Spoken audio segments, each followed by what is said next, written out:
السلام علیکم ورحمۃ اللہ وبرکاتہ۔ امید ہے آپ سب خیر و عافیت سے ہوں گے۔ کافی لوگ پوچھتے ہیں اور معلوم بھی کر رہے ہیں کہ 9 ذی الحجہ کس دن ہے جس میں روزہ بھی رکھا جاتا ہے، اور اسی طریقے سے تکبیر تشریق کب پڑھنی ہے، کب سے کب تک پڑھنی ہے، مردوں کو کس طریقے سے پڑھنی ہے، عورتوں کو کس طریقے سے پڑھنی ہے، اور اگر ہماری نماز چھوٹ جائے پھر یا ہم تکبیر تشریق بھول جائیں تو پھر ہم تکبیر تشریق کیسے پڑھیں گے، اس کا طریقہ کیا ہے، یہ تمام باتیں آپ حضرات کے سامنے میں اس ویڈیو میں بہت اچھے اور صاف ستھرے انداز میں آپ کے سامنے بیان کر رہا ہوں۔ آپ سے گزارش ہے ویڈیو کو آخر تک سماعت فرمائیں اور ویڈیو کو زیادہ سے زیادہ شیئر بھی کر دیجیے گا۔ سب سے پہلے تو دیکھیے 9 ذی الحجہ جو ہے یہ بقرہ عید سے ایک دن پہلے ہوتا ہے یہ دن، اور انگریزی حساب سے جیسا کہ 2026 چل رہا ہے 27 مئی ہے 2026 اور بدھ کا دن، جس میں روزہ بھی رکھا جاتا ہے اور روزے کا بہت بڑا ثواب ہے۔ اس پر میں نے ویڈیو بھی بنائی ہے، آپ اس کو سن سکتے ہیں۔ اسی طریقے سے 9 ذی الحجہ کی فجر کی نماز سے لے کر 13 ذی الحجہ کی عصر کی نماز تک، یعنی 5 دن تک لگاتار ہر فرض نماز کے بعد مردوں کو عورتوں کو یہ تکبیر تشریق پڑھنی ہے۔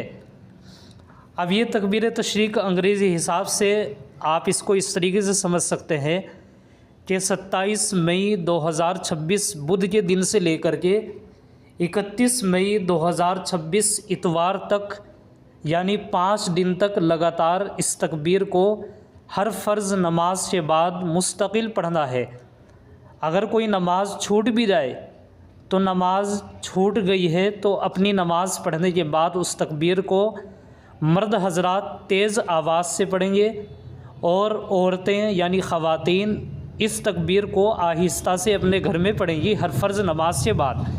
اسی طریقے سے بہت سے لوگ اس تکبیر کو پڑھنے میں شرم محسوس کرتے ہیں۔ مثال کے طور پر امام صاحب کے ساتھ نماز پڑھ رہے ہیں اور ایک رکعت نکل گئی، اب امام صاحب نے اپنی نماز پوری کری، اور نماز پوری کرنے کے بعد جیسے ہی انہوں نے تکبیر شروع کری تو بعد میں جس کی رکعت چھوٹ گئی ہے اس نے سلام پھیرا۔ اب مقتدی حضرات وہاں پر موجود ہیں، اب بہت سے لوگ وہاں پر بیٹھے بیٹھے تکبیر تشریق کو تیز آواز سے پڑھنے میں شرم محسوس کرتے ہیں کہ میں اکیلا یہاں بیٹھا ہوا ہوں، تو اس میں شرم کی کوئی بات نہیں ہے، بلکہ تنہا بھی تیز آواز سے تکبیر تشریق پڑھنی چاہیے، اور اس میں کوئی شرم محسوس نہیں کرنی چاہیے۔ مردوں کے لیے تو تیز آواز سے ہی پڑھنا ہے، عورتوں کے لیے اس کو آہستہ سے پڑھنا ہے۔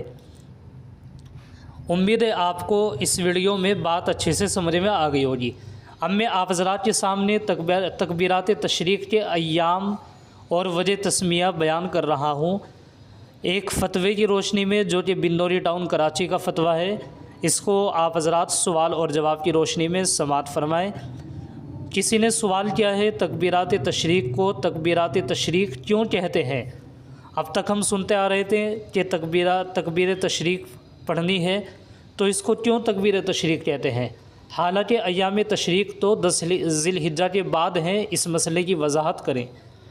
یہ تھا سوال، اس کا جواب یہ ہے چونکہ یہ تکبیرات اللہ اکبر لا الہ الا اللہ واللہ اکبر وللہ الحمد 9 ذی الحجہ کی فجر سے ایام تشریق کے آخری دن یعنی 13 ذی الحجہ کی شام تک پڑھی جاتی ہے۔ ان ایام میں 9 تاریخ کے سوا باقی سارے ایام تشریق ہیں، اس لیے تقریباً ان تکبیرات کو تکبیرات تشریق کہتے ہیں۔ اگرچہ ان تکبیرات کے حکم میں ایک دن ایام تشریق سے پہلے کا یعنی 9 ذی الحجہ بھی شامل ہے، یہی 9 ذی الحجہ کی فجر سے تکبیرات تشریق کا آغاز کرنا احناف کا مفتبی قول ہے۔ نیز ایام تشریق کو تشریق کہنے کی مختلف توجیہات فقہا نے لکھی ہے، جن میں سے مشہور یہ ہے کہ یہ تشریق اللحم یعنی گوشت کرنے سے ماخوذ ہے، گوشت خشک کرنے سے ماخوذ ہے۔ ان دنوں میں جانور ذبح کر کے اس کا گوشت خشک کیا جاتا تھا۔ یہ شروق الشمس سے ہے، یعنی نماز عید کے لیے سورج چڑھنے کا انتظار کرنا وغیرہ۔ لیکن یاد رہے کہ ان تکبیرات کے اوقات کی تعیین میں اصل ایام تشریق ہی نہیں بلکہ وہ صریح احادیث ہیں جن میں رسول کریم صلی اللہ علیہ وسلم سے یہ ثابت ہے کہ آپ یوم عرفہ کی فجر سے ایام تشریق کے آخری دن کی عصر تک یہ تکبیرات ادا فرماتے تھے۔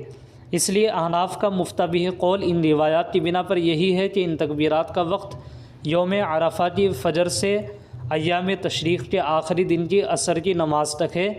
ذیل میں وہ احادیث ذکر کی جا رہی ہیں جن سے ان تکبیرات سے متعلق یوم عرفہ سے ابتدا کرنا ثابت ہے۔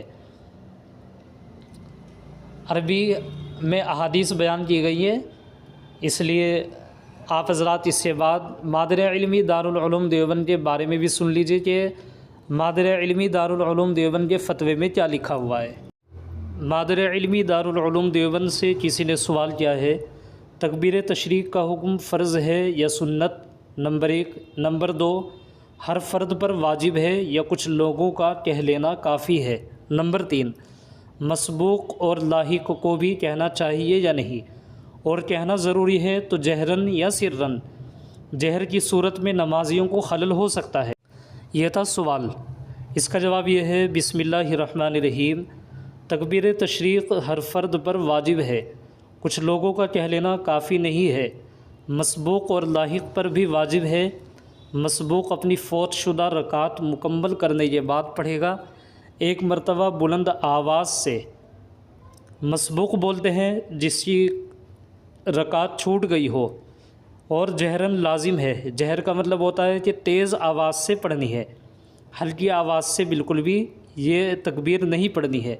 عورت آہستہ کہے گی، مردوں کے لیے جہر ہے۔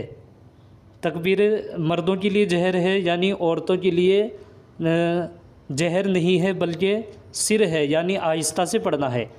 تکبیر تشریق کے کلمات مختصر ہیں اور سلام کے فوراً بعد کہے جاتے ہیں، ان کے جہر سے کوئی خلل نہیں ہوتا فقط، واللہ تعالی اعلم۔ دارالافتاء دارالعلوم دیوبند۔ سامعین کرام، اس بات کو بہت اچھے سے سمجھ لینا چاہیے کہ جو تکبیر تشریق ہوتی ہے، یہ تکبیر مرد حضرات تو تیز آواز سے ہی پڑھیں، اور جو خواتین ہیں وہ ہلکی آواز سے پڑھیں، اور یہ تکبیر ہر کسی کو یاد ہونی چاہیے، ہر کسی کے لیے پڑھنا اس کے لیے بہت ضروری ہے۔